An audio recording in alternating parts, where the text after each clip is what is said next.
Bonjour à tous, bienvenue sur cette nouvelle vidéo consacrée à l'utilisation de ma surjeteuse. La surjeteuse que j'utilise est une surjeteuse Singer Ultralock. Dessus, je vais vous montrer l'utilisation et pas mal d'astuces qui vont vous permettre de réaliser plein de projets, d'autant que peu importe le modèle de surjeteuse sur lequel vous travaillez, vous pourrez utiliser ces types d'astuces. Je vous souhaite à tous une belle découverte. On va commencer cet enfilage de surjeteuse par les guides-fils des porte-bobines, donc qui sont en hauteur et qui vont permettre de faire en sorte que les bobines se déroulent assez facilement. Ensuite, on va passer dans ces espèces de petits crochets métalliques que vous voyez juste ici. Donc on va le faire pour les 4 fils.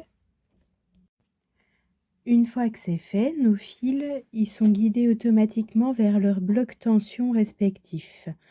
Alors, ce qu'il faut bien comprendre, c'est que sur ce type de surjeteuse, on a, quelque part c'est un petit peu plus facile, des couleurs qui vont correspondre en fait à notre enfilage. Donc ça va être plutôt facile par rapport au fait que comme il y a 4 fils, on aurait tendance à prendre peur. Et finalement, en fait, on se rend compte qu'avec les points de couleur, c'est vachement plus facile d'être guidé.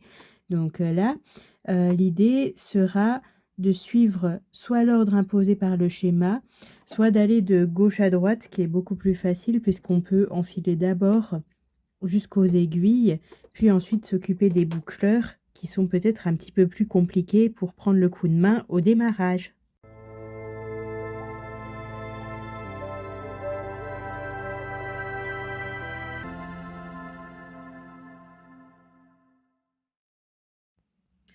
Je vais faire comme j'ai l'habitude de faire, je vais commencer déjà par enfiler les aiguilles et puis ensuite on verra pour les boucleurs.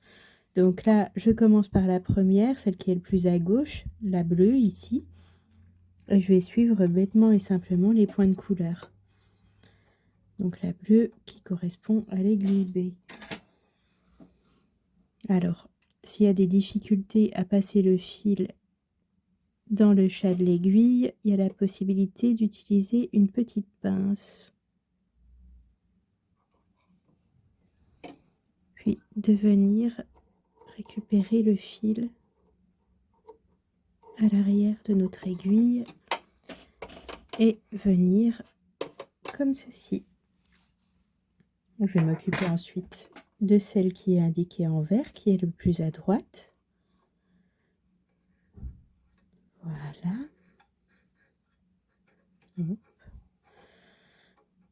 Donc qui correspond à l'aiguille A, qui est juste ici. Et ensuite, oh,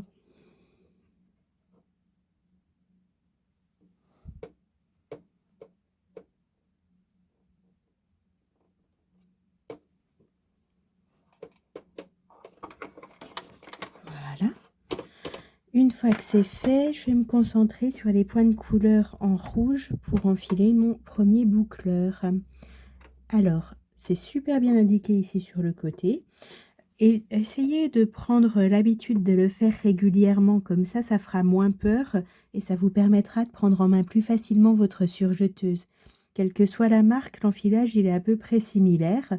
Donc même si avec le temps les points de couleur s'effacent, vous ne serez pas paniqué si vous le faites très souvent. Donc là, il y a plusieurs guides-fils. On va remonter par là, ici. Puis, pour le dernier, vous me voyez venir. Je vais le faire avec la petite pince. Alors, il est quand même vachement en l'air. Ce que je vais faire, c'est que... Voilà. En tournant bêtement le volant de la surjeteuse, vous pouvez vous arranger pour que ça soit plus facile pour vous d'enfiler votre fil. Hop. Voilà. Donc là, on fait attention que ça ne se prenne pas dans l'autre boucleur. Et ensuite, je vais m'occuper donc du dernier boucleur, pardon.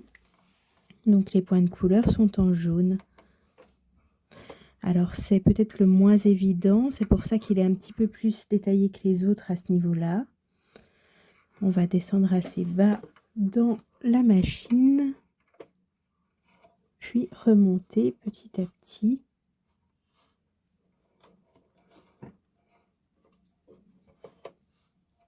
Je tends mes autres fils, je fais attention. Voilà. Alors ensuite, toujours avec ma petite pince, c'est quand même beaucoup plus pratique. Et là, vous voyez, je suis un peu gênée. Il va falloir que je m'arrange pour décaler le boucleur pour que ça soit plus facile. Oh.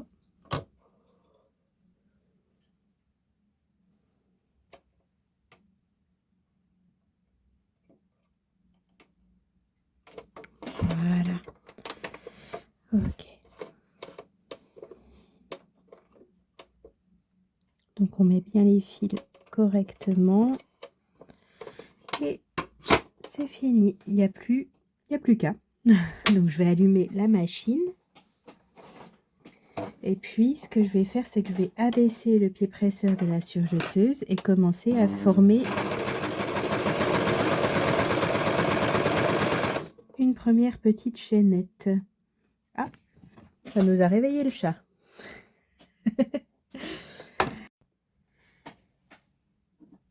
Alors, ce qu'on va faire pour que je puisse vous montrer comment on utilise cette surjeteuse, c'est que je vais changer de couleur de fil pour que ça soit beaucoup plus facile à voir sur les essais. Donc pour changer de couleur de fil, ce que je vais faire, c'est que plutôt que de tout réenfiler comme je viens de le faire, je vais procéder en faisant des nœuds au niveau de mes cônes. Donc je vais attraper les fils, les couper, enlever mes cônes. Donc c'est un nœud qu'on appelle un nœud à l'industriel. Ça permet tout simplement de changer de couleur de fil beaucoup plus facilement qu'en venant réenfiler à chaque fois la surjeteuse. D'où le fait que il faut absolument s'entraîner à faire l'enfilage de la surjeteuse, parce que si jamais votre nœud casse tout simplement en passant dans les blocs tension, à ce moment-là, ça risque d'être difficile pour vous si vous ne savez plus enfiler votre surjeteuse. C'est pour ça que c'est important. Oula. C'est pour ça que c'est important de le faire régulièrement. Donc là, je vais faire mes petits nœuds partout avec mes nouveaux cônes.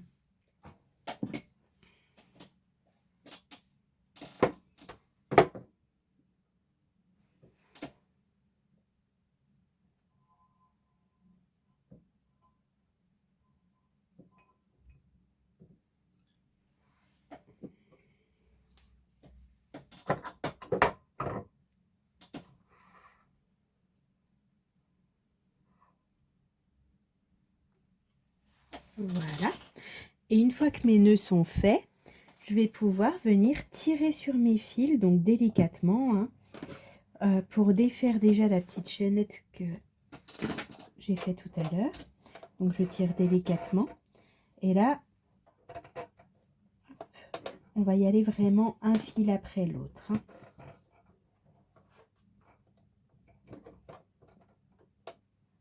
Donc vraiment délicatement. Alors là, c'est l'un des boucleurs qui est venu en premier, d'accord. Ensuite, je vais y aller délicatement. Hop.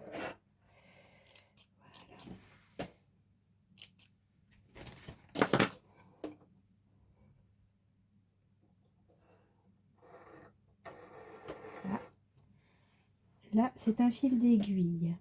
Donc, au niveau de l'aiguille, il faudra quand même couper le nœud pour pouvoir y aller plus facilement. Là, c'est un autre boucleur. Puis, il va me manquer la deuxième aiguille, d'accord. Voilà, c'est fait. Donc, les boucleurs, c'est fait.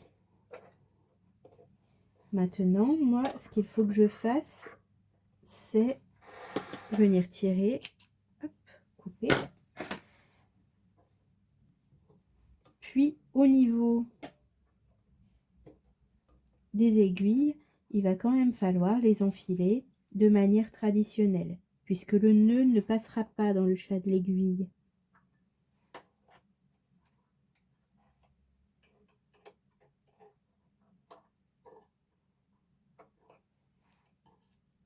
Voilà. Ensuite, la deuxième. Puis, on démêle les fils au niveau des boucleurs. Et on va pouvoir faire la petite chaînette comme tout à l'heure.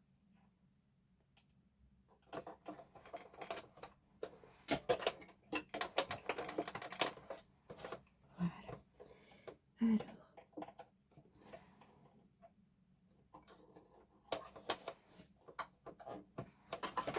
C'est tout bon. On abaisse le pied presseur.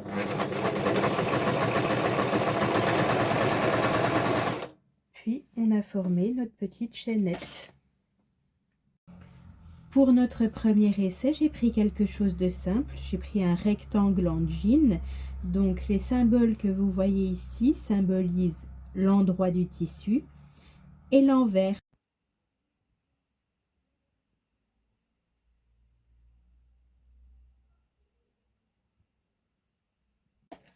Donc je vais commencer. Alors pour faire cet essai, je vais placer ma pièce sous le pied presseur de la machine, le long du couteau. Donc le couteau de la surjeteuse va servir à couper automatiquement, pendant qu'on va passer la pièce en dessous, toutes les fils qui pourraient dépasser. Donc ça permet vraiment d'éviter que le tissu s'effiloche dans la durée.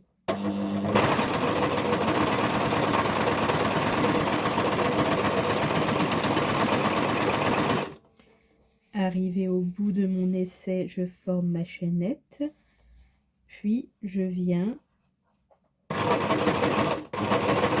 me retourner.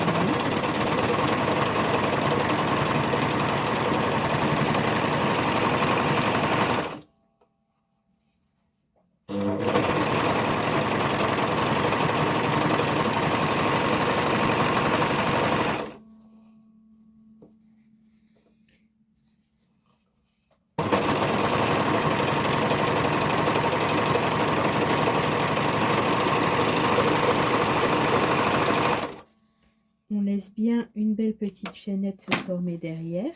Et pour l'instant, ça me donne ça. Je vous montrerai tout à l'heure comment on rentre un surjet, c'est-à-dire comment on finit ces extrémités-là qui dépassent. Si vous voulez surjeter un rond, vous avez la possibilité de le faire comme ceci. Donc pareil, on va aller le long du couteau, sous le pied presseur, puis on va y aller doucement. Si vous ressentez le besoin de soulever le pied presseur pour venir vous recaler contre le couteau convenablement, c'est possible.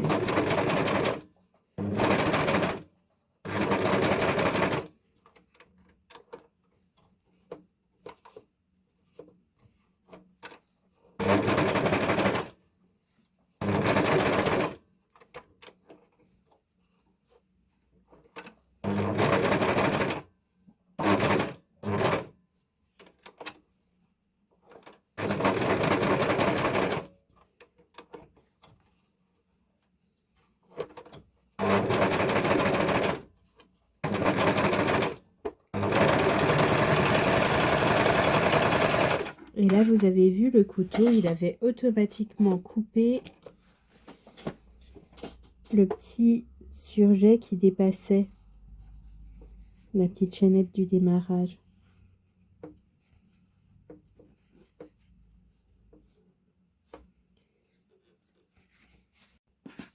Ok, donc maintenant, on va faire quelque chose d'un petit peu plus compliqué. Je vais vous montrer comment on surjette un angle comme ceci.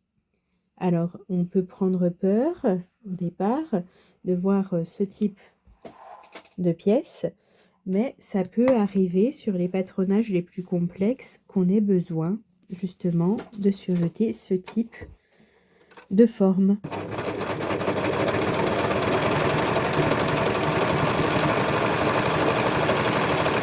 on commence comme sur notre rectangle du début.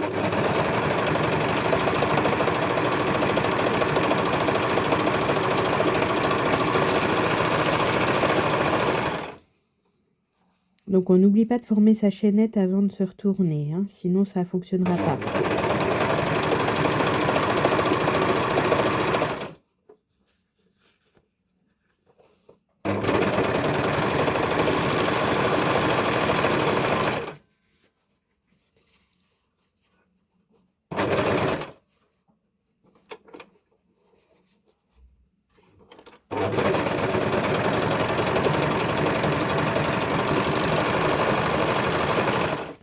D'accord, donc là on va arriver au moment fatidique, ce fameux angle incurvé. Donc ce qu'on va faire, c'est qu'on va en fait plier le tissu de sorte, vous voyez, qu'il paraisse droit. Donc en fait, on forme une espèce de petit cône comme ceci. Et là, on avance doucement. Et vous voyez, le fait d'avoir formé ce cône, la machine, elle comprend qu'elle avance droit.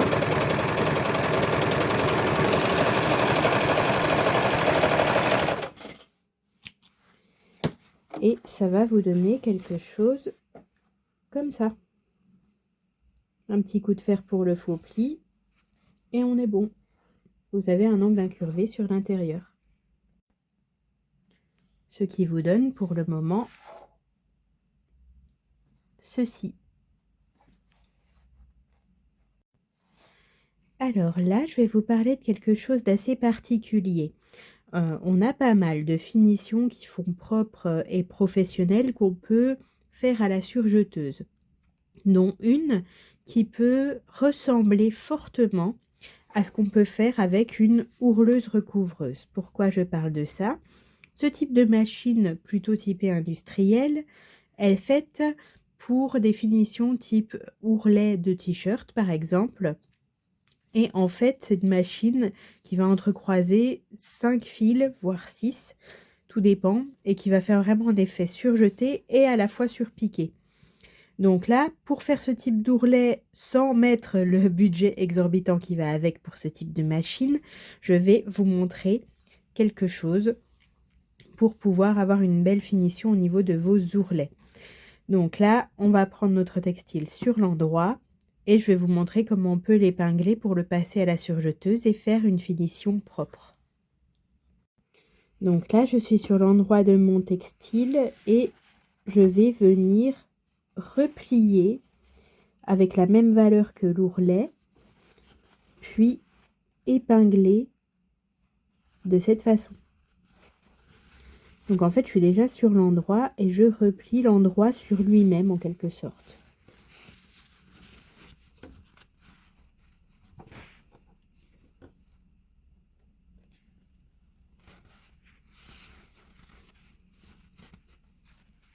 Vous voyez, ça donne ça. Vous avez votre ourlet en fait qui est déjà préformé et vous le repliez, mais sur l'endroit. Vous allez voir, ça peut faire un petit peu peur les premières fois qu'on le fait.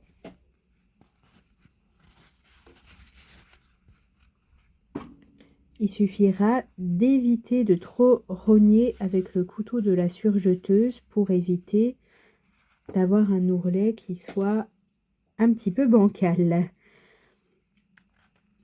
Donc l'idée, si vous ne vous sentez pas à l'aise avec le couteau de la surjeteuse, qui est présent juste ici, c'est qu'il y a la possibilité de le dévisser pour l'enlever.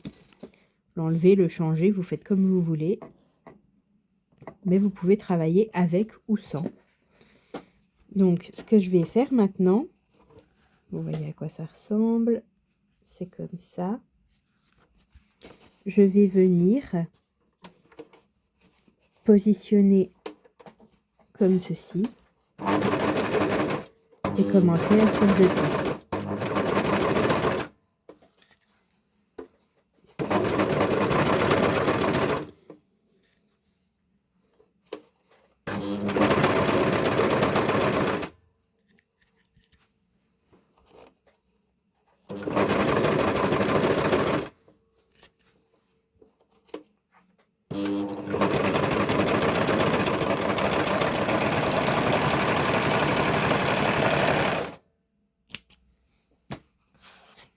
Et voilà. Vous obtenez quelque chose comme ça. Un petit coup de fer à repasser, je vous montre. Voilà ce que ça vous donne à la fin. Vous avez une finition propre sur le devant. Pour plus de réalisme, vous pouvez surpiquer d'un côté et de l'autre à la machine à coudre. Et sur l'arrière, vous avez quelque chose de propre. Donc c'est similaire à ce que peut faire une ourleuse recouvreuse, sauf que vous n'y mettez pas le prix exorbitant pour avoir ce type de machine chez vous. D'autant qu'en plus, on s'en sert normalement pas tous les jours non plus. Donc vous voyez ce que vous pouvez faire avec une surjeteuse, c'est hyper intéressant. Ça fait propre, hein. Pour rentrer notre surjet et compléter notre finition, on peut s'équiper de ce type d'ustensile qui va nous permettre de passer nos fils, je vais vous montrer. Ou également, si on n'a pas, de se faire notre propre passe-fil. Donc peu importe la couleur de votre fil, mais il vous faut bien du fil, une aiguille et le coupe-fil. Pour créer notre passe-fil, il nous faut un beau morceau de fil,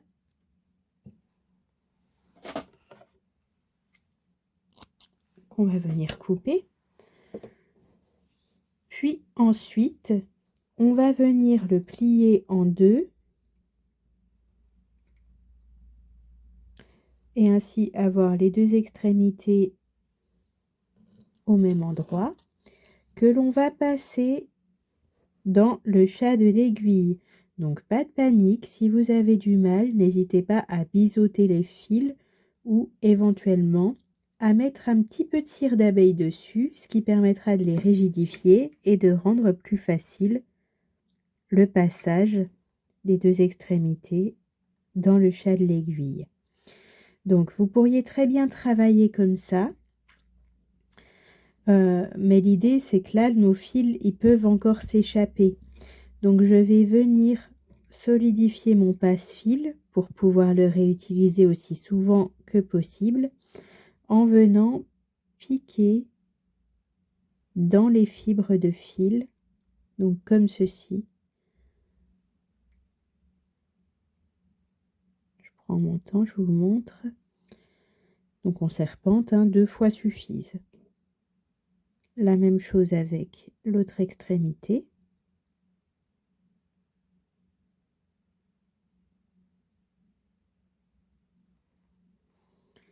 Et là, ce que vous pouvez faire, c'est tirer délicatement sur le passe-fil. Donc vous tirez délicatement et au moment où ça commence à coincer, vous rabattez la partie haute. Et là, vous avez un nœud qui se forme à ce niveau-là. Et ça va permettre de tirer donc sur le passe-fil sans que ça se défasse au niveau de l'aiguille. Voilà.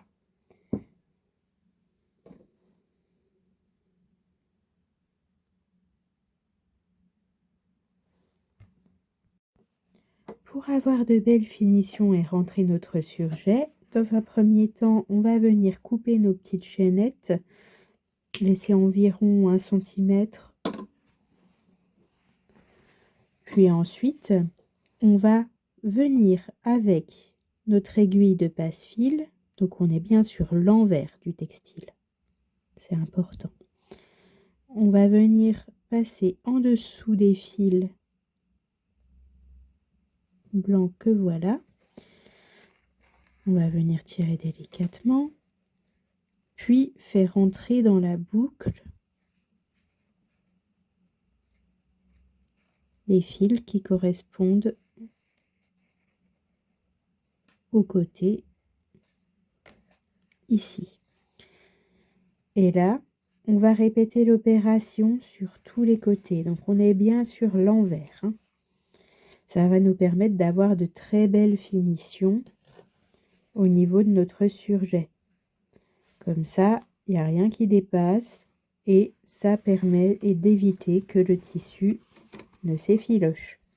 Donc je vous montre 2 fois avec mon passe-fil.